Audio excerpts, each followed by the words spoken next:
Egaa sagantaa keenyatti yommuu deebinu beeksisa keenya kan guyyaa kaleessaa gallakkifame Kurulus Orhaan keessatti beeksisni gabaabaan tokko gallakkifamee ture. Inni kun akka beeksisaatti malee akka tiriileerii yookaan beeksisa filimaatti gadi lakkifamne. Kun bifa san fakkaata. Akka dhufaatii jiru nutti himuu barbaadaniiti. San hundi keessan akkasitti akka hubattan barbaanna. Ammaaf garuu mariin isaanii akkasuma filimni guyyaa kam akka gallakkifamuu fi kana wanni isaan dubbatan hin jiru.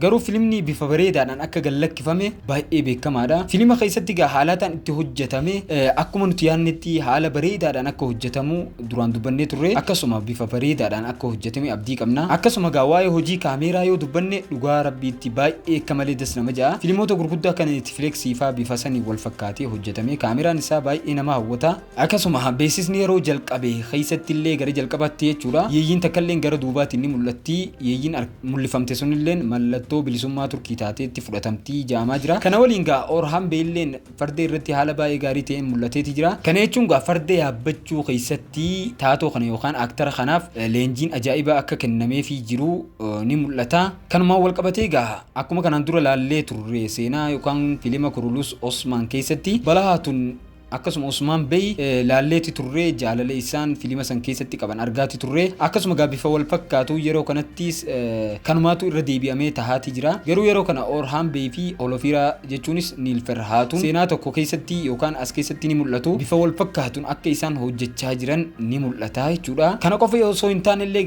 akkuma achirratti mul'atu seenaan bifa Balahaatunii fi Osmaan saniin deemaa jira.